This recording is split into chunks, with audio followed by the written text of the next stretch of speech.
안녕하세요. 멀쩡한 직장 잘 다니다가 개인 사업을 시작했고, 이제서야 겨우 제자리를 다시 잡아 먹고 살만해진 30대 후반의 여자입니다. 욕심 많은 시댁에 재수 없는 남편과 이혼해서 보란듯이 복수해주게 된 저의 이야기를 하러 찾아왔어요. 제가 장사를 처음 시작하게 된 건 제 어릴 적 친구 때문이었습니다. 과거에 입시 준비하면서 엄청 친하게 지냈던 친구가 하나 있어요. 저랑 공부를 비슷비슷하게 하는 친구였다 보니 대학도 비슷한 곳에 진학하게 되었습니다. 그런데 그 친구가 대학 들어간 지 얼마 지나지 않아서 유학길에 올랐어요. 연락을 자주 주고받긴 했지만 시차도 있고 서로 바쁘기도 하다 보니 점점 생사 정도만 알고 지내는 사이가 되었죠. 그렇게 대학 졸업하고 저는 취직까지 성공에 알만한 사람은 전부 알 법한 그런 회사에 들어가게 되었습니다. 학교 다닐 때도 바빠서 연락이 힘들었는데 취직까지 했으니 그 후론 정말 그 친구와 연락 한 통 나눌 여유조차 사라졌지요. 그렇게 직장 생활 3년 차를 넘기고 있을 무렵 미국으로 유학 갔던 그 친구한테서 연락이 왔어요. 자기가 얼마 전에 한국 돌아와서 창업을 했는데 한번 놀러 오라고요.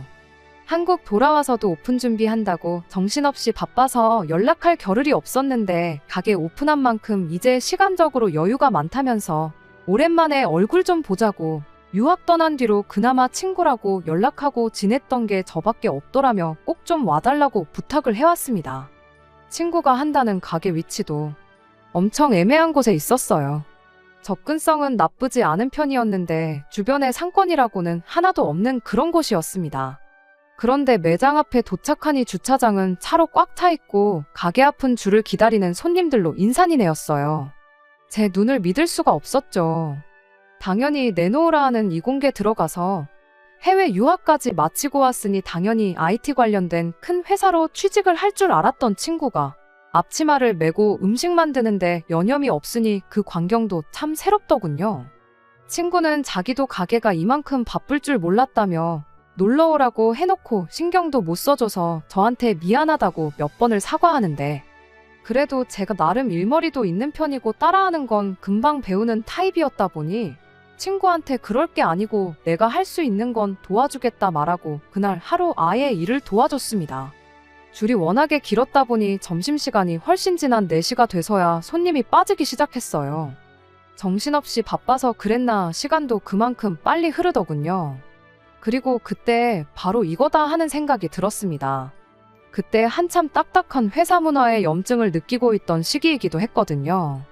의미 없이 직원들 일찍 집에 가는 게 싫다고 붙잡아두기식으로 강제하는 야근에 모난 돌은 정 맞는다고 내 의견 하나 똑바로 피력하기 힘든 수직적인 사내 문화 등등. 돈이야 벌겠지만 이 회사 다녀봐야 나한테 도움될 거 하나 없지 않겠나 하는 생각에 하루하루가 스트레스였는데 이 친구를 보니 차라리 힘들더라도 나를 위해 일하고 내가 일한 만큼 벌어가는 게 훨씬 좋겠다 싶은 생각이 더 컸었나 봐요.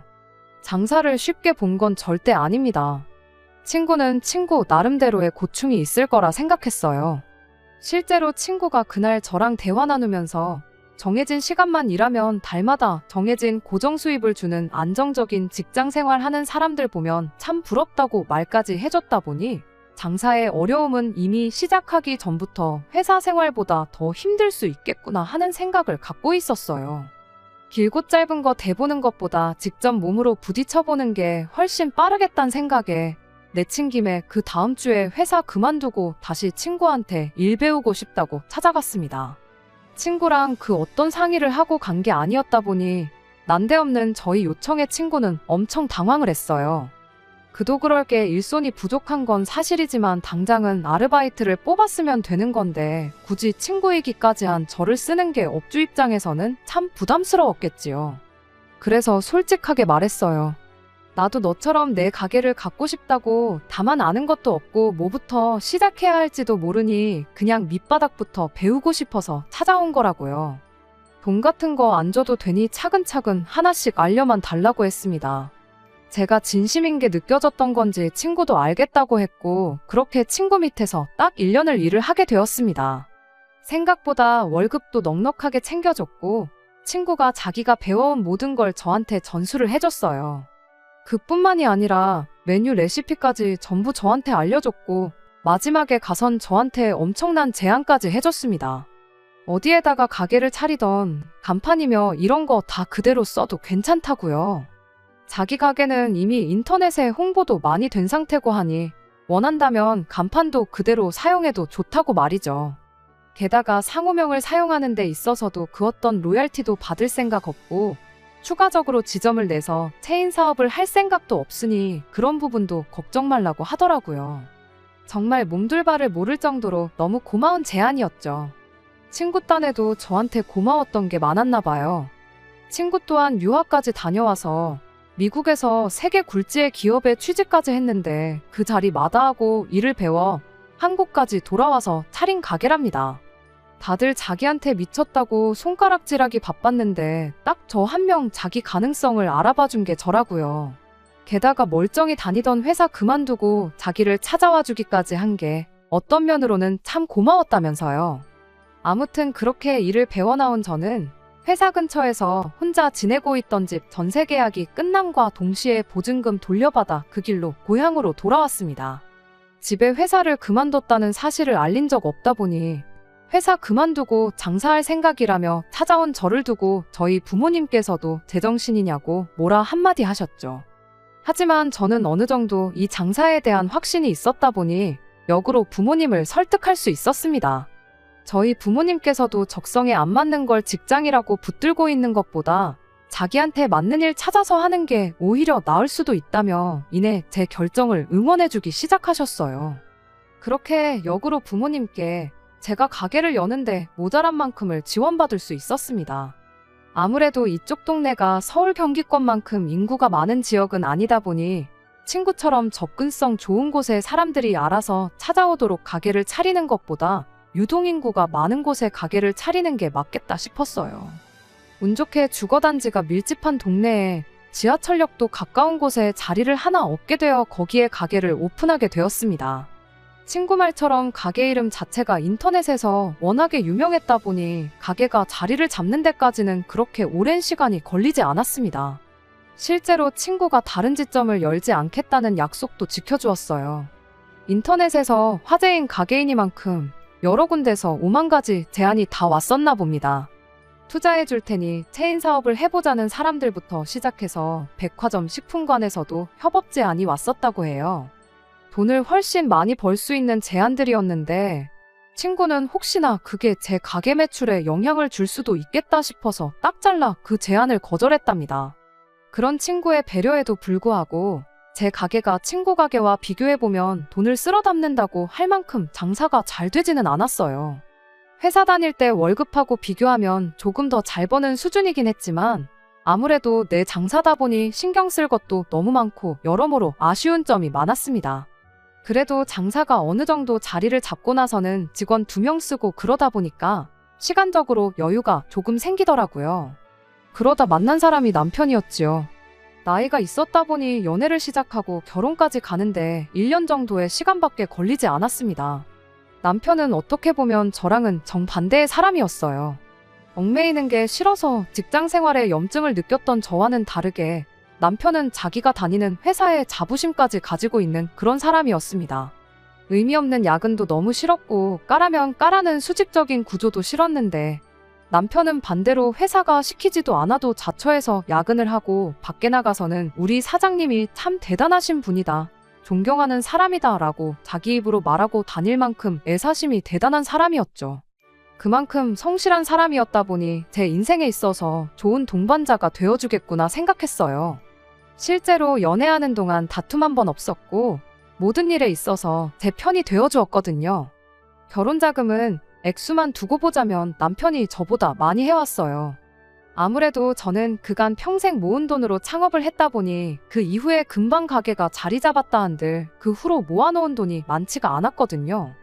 액수만 따진다면야 남편이 훨씬 많이 해오긴 했지만 저도 제 돈의 가게 권리까지 생각하면 사실상 비슷한 돈이긴 했어요. 대출도 그만큼 많았다 보니 앞으로 둘이 벌어서 대출을 같이 갚아나갈 텐데 반반 결혼이나 마찬가지인 결혼이었습니다. 그런데 그렇게 생각하는 게 저 하나뿐이었다는 게 문제라면 문제였지요. 결혼식을 코앞에 두고 시어머니가 집 명의 문제를 두고 시비를 걸어왔었거든요. 돈을 내 아들이 더 많이 해가는데 아무리 대출을 같이 갚더라도 돈을 더 많이 해온 만큼 명의는 자기 아들 이름으로 해야 한다고 고집이셨죠. 그도 그럴 게 그때까지만 해도 시댁에서는 제가 달에 얼마나 버는지 몰랐었어요. 굳이 숨기려고 그런 건 아니고 장사다 보니 들쑥날쑥한 것도 있고 그래서 그냥 직장인 월급 정도 번다고 뭉뚱그려서 대답을 했었거든요. 부모님이 일부 도와주신 게 있긴 하지만 가게에 들어간 돈이 전부 제 돈인데 그 돈은 생각 안 하고 당장 모아놓은 돈이 5천 정도밖에 없다는 소리에 시댁에서는 그걸 두고 제가 달에 한 200~300 정도 겨우 버는구나 그렇게 생각하고 있었던 겁니다. 말인즉슨 시어머니 생각에는 제 돈으로는 생활비나 겨우 되지 대출이자도 당신 아들 월급으로 대부분 갚아나갈 텐데 결혼했다고 집 명의까지 공동 명의로 가져가려는 제가 못마땅했던 거예요. 그런데 실상은 그게 아니었거든요. 당장 제가 평균적으로 가져가는 게 400~500 정도 되는 수준이었고 개인 시간이 필요해서 직원 2명을 쓰고 있었는데 직원 1명 줄이고 제가 발로 뛰면 달에 700은 무조건 가져간다고 봐도 되는 상황이었어요. 퇴직금이니 4대 보험이니 이런 거 전부 차치하고 당장 월 수입으로만 놓고 본다면 남편보다 제가 훨씬 더 많이 버는 상황이었죠. 그래서 하는 수 없이 그때 시댁에 제 월 수입에 대해서 처음으로 공개를 하게 되었습니다. 시어머니도 시어머니지만 남편도 엄청 놀라는 눈치였지요. 장사가 그만큼이나 돈이 되냐면서 요즘 뉴스 보면 자영업자들 죽어나간다는 소리만 들리는데 뻥치지 말라면서 제 말을 안 믿는 눈치였습니다. 말로 하는 것보다 직접 보여주는 게 낫겠다 싶었고 마침 직원 1명이 취직 준비 때문에 일을 줄이고 싶다는 말을 꺼내와서 아예 제가 일하는 시간을 다시 늘리게 되었어요. 그렇게 결혼하고 나서 2번째 달 월 수입으로 진짜 700만 원을 가져오니 그때부터는 명의 문제 가지고 말을 꺼내는 일이 없어졌습니다. 그런데 그 방법은 그냥 언발에 오줌을 누는 거나 마찬가지였지 그 때문에 오히려 상황만 악화시켜서 제 결혼 생활을 파탄으로 이르게 만들 줄은 생각도 못했어요. 알아보니 집 명의가 누구 이름으로 되어 있는지가 사실 그렇게 중요한 것도 아니라는데 그럴 게 아니고 시댁에서 제 수입을 별 볼 일 없다고 끝까지 오해하게 만드는 게 더 나았겠구나 싶은 일이 생겼죠. 처음에는 벌이 차이가 있는 만큼 네 돈 내 돈 따로 하는 게 좋겠다던 시댁이 이젠 제 돈으로 호강하려는 욕심을 대놓고 보이기 시작했거든요. 그건 시댁 식구들 뿐만 아니라 남편도 똑같았어요. 뿌리 깊은 나무처럼 내게 든든한 사람이 되어줄 것이라고 생각했는데 그 뿌리가 이미 시댁 식구들한테 너무 깊게 내려간 나머지 시댁을 지탱하는 기둥이나 마찬가지라는 상태였다는 걸 결혼 전에는 생각을 못했던 겁니다. 남편은 대놓고 저에게 대리효도를 원하기 시작했어요. 친정어머니께서 가게 차릴 때 돈을 도와주셨던 만큼 그 돈을 다 갚은 상태이긴 했지만 매달 용돈하시라고 한 달에 100만 원씩 드리고 있었거든요. 그런데 남편은 결혼했으면 양가 똑같이 챙겨야지. 친정에만 그렇게 하는 게 나중에 불화의 씨앗이 될 수 있다며 시댁에도 똑같이 돈을 보내주길 원했습니다. 처음에는 그게 맞는 건가 생각해서 그 후로 2달을 친정에 보내듯이 시댁에도 돈을 보냈어요. 사실 말도 안 되는 상황인 거 저도 알았지만 그때는 그냥 좋은 게 좋은 거다 하고 넘어갈 생각이었거든요. 어차피 둘이 같이 벌어서 대출 갚고 그러는데 네 돈 내 돈 따질 것도 없는 거 아니냐. 내 돈으로 주나 남편 돈으로 주나 그게 뭐가 다르겠냐 하고 좋게 좋게 생각했어요. 그런데 그렇게 3번째 용돈 보내는 날이었습니다. 시어머니한테서 문자 한 통을 받게 되었는데 그 문자 한 통 덕분에 아주 내가 생각을 해도 완전 잘못했구나 하고 그 마음을 고쳐먹게 되는 일이 있었죠. 그때 대금이랑 여러 가지 문제 때문에 잠깐 며칠 정도 돈을 묶어놓아야 했었고 그것 때문에 돈 보내는 게 한 이틀인가 3일 정도 늦어졌었어요. 그런데 돈 보내고 나니까 시어머니한테 이렇게 톡이 와 있더라고요. 다음부터는 늦으면 늦는다고 말을 해주라고. 이번 달은 안 주는 줄 알고 물어볼까 말까 그런 생각을 했었다며 사람 치사하게 만들지 말라는 듯이 경고를 하더라고요.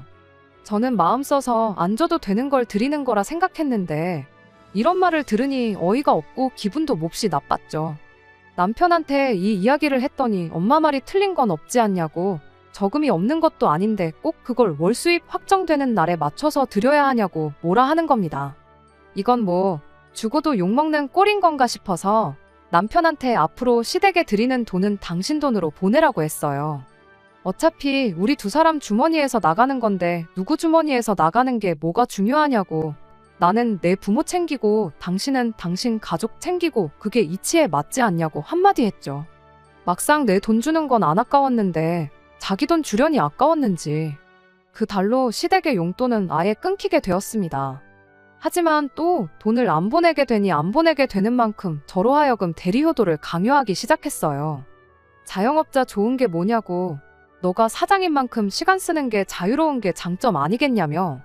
다른 집 며느리들은 일부러 시어머니 모시고 백화점도 다녀오고 한다는데 너도 다른 집 며느리들처럼 시부모 모시고 시간 내서 여기저기 좀 다녀오라 하는 겁니다. 그 말에는 대응조차 할 필요 없었죠. 다른 집 며느리들은 남편이 벌어다주는 돈으로 전업주부 생활 하고 있어서 그런 거 아니겠냐고요. 그렇다고 내가 더 잘 버는데 가게까지 닫아가며 시어머니 모시고 여기저기 다닐 생각은 없으니 벌이가 더 적은 당신이 회사 그만두고 우리 친정부모님한테 효도하면서 대릴사위 노릇 하는 게 어떻겠냐고 한마디 했더니 대리효도 이야기 또한 쏙 들어가게 되었어요. 결혼 전과는 180도 달라진 모습에 제 속도 속이 아니었습니다. 그런데 시간이 약이라는 말처럼 결혼 생활 어느 정도 지나고 나니 상황이 많이 나아지기 시작했어요. 시어머니가 저를 어려워하기 시작했던 겁니다. 남편 아래로 저보다도 2살 어린 신우가 있어요. 신우가 참 요즘 사람들 안 좋은 점이라고 하는 건 다 갖고 있다고 해도 무방할 정도로 책임감 없고 끈기도 없고 꿈도 없는 그런 사람입니다. 그런 만큼 시어머니한테 신우는 아픈 손가락 같은 존재였어요. 어떻게 겨우 대학 보내놨더니 하라는 공부는 안 하고 놀러만 다니고 사고만 치고 다니다가 결국 적성에 안 맞는다고 대학교를 자퇴하게 되었고 이후로도 일은 똑바로 안 하고 놀러 다니는 데만 혈안인 그런 사람이었습니다. 남편이며 시부모님 인맥을 총동원해서 취직을 시켜놓아도 반년 다니면 정말 잘 다녔다고 할 정도로 금방 그만두기 일쑤였고요. 그런 게 하도 반복되다 보니 나중에 가선 이력서를 써서 보내도 면접 보러 오라는 연락 한 통 없이 서류에서부터 탈락하기 시작해서 신우가 가질 수 있는 직장이라곤 아르바이트 자리 정도밖에 없었어요. 나이 먹으면 정신 차리겠거니 생각했는데 오히려 시간이 지날수록 상태만 악화되고 있는 그런 상태였고 시어머니 입장에서는 그래도 소중한 딸인 신우가 마지막으로 직장이나마 가질 수 있는 게 제 가게뿐이라는 생각을 갖기 시작한 겁니다. 그래서 그 덕에 언젠가부터 시어머니가 저를 어려워하기 시작했고 남편 또한 제 눈치를 많이 보기 시작했어요. 그렇다고 해서 제가 신우를 제 가게의 직원으로 채용할 생각은 없었습니다.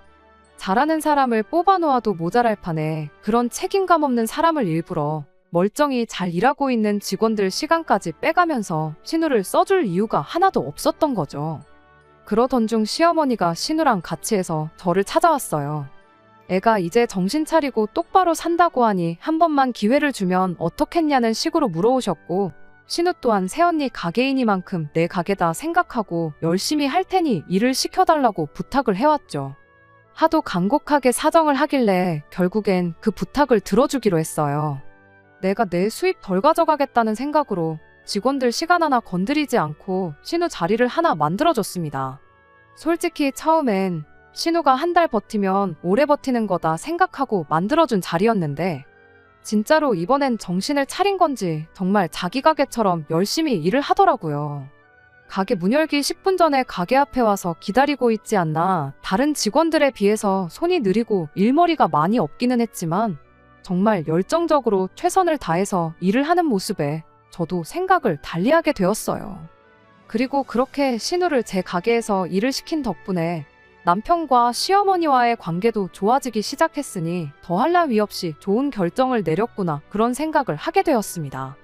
신우가 생각보다 잘 따라와주고 워낙에 열심히 하는 모습을 보여줬다 보니 반년이 지나고부터는 최저시급으로 쳐줬던 급여도 다른 직원들 받던 만큼까지 올려주고 그랬어요. 제가 가게에 나와 있으면 제 옆에 딱 달라붙어서 제가 하는 일 다 노트에 받아 적고 메모하는 모습을 보고 이젠 진짜 정신 차렸는가 보구나 하고 신우를 달리 보게 되었습니다. 그런데 그렇게 1년이 더 지나서 신우가 갑자기 일을 그만두겠다는 의사를 전해왔습니다. 일하는 게 나쁘거나 그런 건 아닌데 아무래도 장사는 자기 적성이 아닌 것 같다며 그동안 일하면서 벌어놓은 돈을 가지고 공무원 시험이나 준비해야겠다고 그러더라고요. 일도 어느 정도 손에 익은 듯 보이고 직원들하고 팀워크도 좋아졌는데 막상 신우가 그만둔다고 하니 아쉽기까지 했습니다. 그래도 자기한테 더 잘 맞는 일을 하겠다고 그만두는 신우를 붙잡는 건 또 아니겠다 싶었어요. 그래도 나름 가족이자 사장이라고 퇴직 금명목으로 현금도 두둑하게 챙겨주고 신우의 성공을 바래주기로 했습니다. 어차피 신우가 없어도 굴러가던 가게였다 보니 신우가 나갔다고 해서 직원을 새로 뽑지는 않았고 다시 제가 일하는 시간을 늘려 가게를 도와주기 시작했죠. 신우가 가게를 나갔다고 해서 시어머니와 관계가 다시 악화되고 남편이 저한테 다시 대리효도를 요구하고 그러지는 않았습니다. 결혼 생활 초반에 있던 불협화음도 사라졌고 이제 정상적으로 모든 게 제대로 흘러가는구나 그렇게 생각했는데 그게 아니었어요. 저희 가게에서 그렇게 멀지 않은 위치에 제 가게랑 똑같은 가게가 하나 생겼습니다. 간판 이름도 최대한 비슷하게 만들었고 인테리어까지 거의 그대로 빼다 박은 가게였습니다. 그리고 그 가게를 차린 장본인은 다른 사람이 아니라 공무원 준비를 한다고 가게를 나간 신우와 시어머니였습니다. 정말 믿는 도끼에 발등을 찍혀도 이보다 아플 수가 없었어요. 정신 차리고 열심히 일을 했던 게 사실은 제 가게랑 똑같은 가게 하나 차릴 생각으로 열심히 했던 겁니다. 제가 일하는 거 따라하고 지켜보던 것도 열심히 받아 적던 것도 전부 다 잘하려고 노력한 게 아니라 때가 되면 제 뒤통수를 때릴 생각을 하고 있었던 거죠. 엎친 데 덮친 격으로 저희 가게 직원들까지 그만두겠다는 의사를 전해왔어요. 이유는 물어볼 것도 없었죠. 신우가 제가 주는 것보다 월급을 100만 원씩 더 쳐준다고 했다고 신우네 가게로 옮기기로 했답니다. 제가 직원들한테 돈을 짜게 주고 있던 것도 아니었는데 그렇다고 당장 일할 사람 붙잡겠다고 신우가 주기로 한 돈을 맞춰주는 것도 아닐 일이다 싶어서 결국 몇 년을 함께한 직원들까지도 신우한테 빼앗기게 되었어요. 남편한테 이게 무슨 상황이냐고 신우랑 시어머니한테 당장 가서 따지겠다고 했더니 남편이 가족끼리 뭘 그러냐, 우리끼리만 잘 살면 쓰냐면서 그냥 분점 하나 냈다고 생각하면 마음이 편하지 않냐는 겁니다. 아니, 차라리 그럼 가게 한 개 더 낼 생각 없냐고 물어봤으면 되는 거 아니냐고. 이렇게 사람 뒤통수 때리는 게 정상적인 거냐고. 그리고 따지고 보면 내 친구가 본점을 하고 있는 거고 내가 하는 게 분점인데 분점 5분 거리에 분점을 또 내는 가게가 세상에 또 어딨냐고 남편한테 한마디 했죠.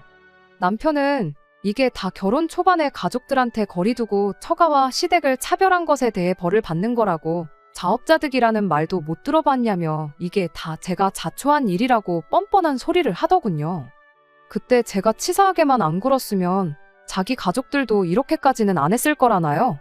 그리고 신은혜가 제 가게를 표절했다는 증거라도 있냐며 뻔뻔하게 나오더군요. 친구가 처음 사업을 성공시키고 나서 이미 여러 군데서 비슷한 느낌의 메뉴들을 출시했었고 그걸 따라해서 창업한 가게들도 수십 군데가 넘었습니다. 남편 말은 신우가 새로 차린 가게 또한 그런 비슷한 가게들 중 하나일 뿐 따라한 게 아니라는 소리였죠. 당연히 제 가게가 잘 되면 잘 되는 만큼 근처에 비슷한 가게가 생기게 될 거라는 건 어느 정도 염두에 두고 있었습니다만 간판에 인테리어까지 똑같이 따라한 가게를 다른 사람도 아니고 내 남편 가족들이 차릴 줄은 생각도 못했어요. 그리고 이 모든 게 저만 모르게 해서 남편을 포함한 시자들끼리 계획한 일이라는 사실을 알게 되니 소름이 다 돋더군요. 그 와중에 남편이 저한테 너는 지난 세월 동안 벌 만큼 벌지 않았냐고 이제는 우리 엄마랑 동생 돈 편하게 벌게 이참에 장사도 접고 남편이 벌어다주는 돈으로 시댁에 효도하면서 편하게 지내라는 소리를 하는 겁니다. 가게 말아먹고 월수입이 사라지면 제가 찍소리도 안 하고 자기들 눈치 보고 살 거라고 생각했는가 봐요. 그렇게 할 생각은 눈꼽만치도 없었으니 다른 말보다 남편한테 이혼하자는 말을 한마디 건넸어요. 남편은 저한테 당장 먹고 살 걱정부터 해야 하는 거 아니냐면서 진짜 이혼할 생각이냐고 뻔뻔하게 나오더라고요. 제가 당장 굶어 죽는 한이 있더라도 니들 생각하는 대로 되지는 않을 거라고 강하게 나왔지요. 불행인지 다행인지 이렇게 신우랑 시모가 가게를 차리면 제가 이혼 이야기를 꺼낼 거라고 예상은 하고 있었나 봅니다. 자기가 이혼남이 되는 한이 있어도 달마다 거의 1,000만 원 벌어오는 가게라도 손에 갖게 되었으니 그 비용치고는 싸다고 생각했는가 봐요. 덩달아 신우 미래의 시모 노후까지 책임질 수 있었던 거니 말이에요. 그렇게 저희는 곧바로 이혼 수속을 시작했고 반년이 지나서 남편과는 완벽한 남남이 되었습니다. 직원도 없고 이혼하면서 이래저래 준비할 것도 많아서 혼자 힘으로 가게 운영하는 게 정말 힘들었어요. 하지만 죽으라는 법만은 없었습니다. 친정어머니께서 가게 일을 도와주기 시작했고 저도 더 열심히 가게에 나가서 일을 하기 시작했어요. 하지만 눈에 띄게 떨어진 손님과 매출은 굳이 포수기를 보지 않아도 알 수 있을 정도로 타격이 컸습니다. 더 좋은 위치에 더 넓고 더 깨끗한 가게가 새로 생겼는데 손님들 입장에선 신우 가게를 두고 제 가게에 올 이유가 하나도 없었습니다. 심지어 직원들까지 다 저희 가게에서 일하던 사람들인데 손님들 입장에선 진짜로 장사가 잘 돼서 근처 넓은 가게로 가게를 옮겼구나 생각했었나 봐요. 그래도 아랑곳하지 않고 그렇게 열심히 했죠. 그런데 남편과 이혼을 하고 난 뒤로 언젠가부터 눈에 띄게 매출이 회복되고 있는 느낌이 들기 시작했습니다. 알고 봤더니 이 사실을 알게 된 제 친구가 저 모르게 인터넷에 표절 매장이라고 신우 가게 사진까지 찍어서 포스팅을 해준 거예요. 그리고 동네에서도 가게 자주 오던 단골 손님들 몇 분이 이런 저와 신우의 얽힌 비하인드 스토리를 알아내게 되었고 그게 또 동네에 소문을 타서 신우 가게로 빼앗겼던 손님들이 다시 저희 가게로 돌아오기 시작한 거였죠. 그 와중에 신우가 빼갔던 2명의 직원들이 다시 저를 찾아왔어요. 다시 돌아오고 싶다더군요. 돈을 100만 원을 더 주는 게 사실은 더 주는 게 아니었던 거예요. 정확히 말하자면 신우네 가게가 저희 가게보다 1시간 일찍 열고 1시간 늦게 닫았었어요. 직원들 입장에선 일을 하는 시간이 늘어난 거죠. 그리고 직원을 둘이나 전부 데려간 게 신우랑 시어머니는 직원들한테 아예 가게를 맡겨놓고 둘이서 놀러 다닐 생각으로 그랬던 겁니다. 3명, 4명씩 하던 일을 둘이서 나눠가지고 하게 되었으니 일도 더 많아졌던 거고요. 쉬는 날도 제대로 보장해주지도 않고 그야말로 100만 원 더 주고 사람을 아주 지들 맘대로 부려먹고 있었던 겁니다. 나중 가선 집에 가구 배치 옮기는데 도와달라고 불러내고 그런 식으로 개인적인 일까지 시키기 시작하니 직원들 입장에선 100만 원을 더 받는 게 아니었던 거예요. 고작 몇만 원 더 버는 거나 마찬가지인데 당장 100만 원 더 준다는 말에 혹해서 저를 배신한 게 정말 미안하다며 돌아오고 싶으니 다시 받아줄 수 있겠느냐고 사정사정을 하더라고요. 저와 같이 함께해온 기간이 얼마건 간에 솔직히 저한테 귀뜸 한마디 해주지 않고 저를 배신한 그 2 직원은 저에게 있어서 신우와 공범이나 마찬가지긴 했습니다. 신우의 소행을 미리 알고라도 당했으면 억울하지나 않았을 텐데 암만 후회를 한다고 한들 직원들을 다시 받아줄 의리는 저한테 없는 거나 마찬가지였죠. 하지만 그런 거 아랑곳하지 않고 직원들을 다시 받아줬어요. 무슨 수를 써도 수년간 합을 맞춰온 이 직원들 없이 신우랑 시어머니 둘이서 가게를 꾸려나갈 재간이 없다는 건 제가 누구보다 잘 알고 있었거든요. 신우도 했는데 저라고 못할 게 뭐가 있나 싶어서 당장 그렇게 하기로 했습니다. 그렇게 주문한 음식도 제때 못 내주는 신우네 가게는 점점 손님이 떨어지기 시작했어요. 거기에 엎친 데 덮친 격으로 동네방네 신우의 만행에 대한 소문이 일파만파 커지기 시작했습니다. 줄어든 매출은 금세 회복되기 시작했고 듣자 하니 신우네 가게는 파리만 날려서 매일같이 주방에서는 신우와 시모가 말다툼만 하고 있다는 이야기까지 들려왔어요. 그러던 중 얼마 전 친구한테서 서로 2 가게 정리하고 서울 한복판에다가 엄청 크게 가게를 하나 같이 열면 어떻겠냐는 제안을 받았습니다. 유동인구가 몇 배나 많은 만큼 아마 모르긴 몰라도 지금 버는 돈의 몇 배는 벌게 될 거라면서 말이죠. 저는 그 제안을 흔쾌히 받아들였어요. 어차피 이혼한 남편과 그 신우랑 시모 때문에 정이 떨어질 만큼 떨어져서 같은 동네에서 계속 살고 싶은 마음이라곤 쥐뿔도 없었거든요. 대신 제 가게는 조금 나중에 정리기로 했어요. 조금만 더 하면 신우가 차린 그 가게 망하는 꼴을 볼 것 같은데 괜히 내 가게 정리해서 신우네 되살아나는 꼴은 보고 싶지 않았거든요. 그렇게 가게 준비하면서 서울과 고향을 오며 가며 하며 처음 가게를 열었을 때보다 더 열심히 지난 몇 개월을 보냈습니다. 그리고 서울의 가게가 오픈함과 동시에 신우네 가게가 결국 버티지 못하고 문을 닫게 되었습니다. 그렇게 제 가게도 정리를 하게 되었어요. 가게는 직원 중 1명이 인수를 해서 새로운 가게로 새로 차리기로 했고 다른 직원 한 명은 저를 따라와 서울로 올라와서 같이 일을 하기로 되었습니다. 친구의 예상대로 서울의 새로 연가게는 정말이지 그야말로 대박이었습니다. 접근성이 더 좋아진 만큼 소문도 더 빨리 퍼지게 돼서 지금은 평일 대낮에도 손님들이 가게를 둘러쌀 만큼 줄을 서야 할 정도로 장사가 잘 되고 있어요. 이렇게 더 성공한 저를 보고 남편이며 시모며 신우가 얼마나 배 아파할지 생각하면 잠을 안 자도 쌩쌩하고 안 먹어도 배가 다 부를 정도입니다. 그리고 한편으로는 이런 생각도 들어요. 신우랑 시모가 욕심내지 않고 신우를 제 밑에서 계속 일하게 시켰다면 아마 모르긴 몰라도 제가 이렇게 서울에 올라오면서 신우한테 가게 권리를 전부 넘기고 왔을지도 모른다는 걸요. 아니면 동업자 대우로 신우랑 같이 서울로 올라왔을 수도 있고요. 욕심 조금만 덜 부렸어도 평생 먹고 살 걱정은 없게 만들어줄 수 있었을 텐데 제 욕심에 쫄딱 망해버린 시댁 보니까 남편 말 맞다나 자업자득이라는 말이 괜히 있는 말이 아니구나 싶네요. 끝까지 들어주셔서 감사합니다. 오늘의 사연은 여기까지입니다. 구독과 좋아요, 알람 설정 부탁드리고 더 좋은 사연으로 다시 찾아뵙겠습니다. 감사합니다.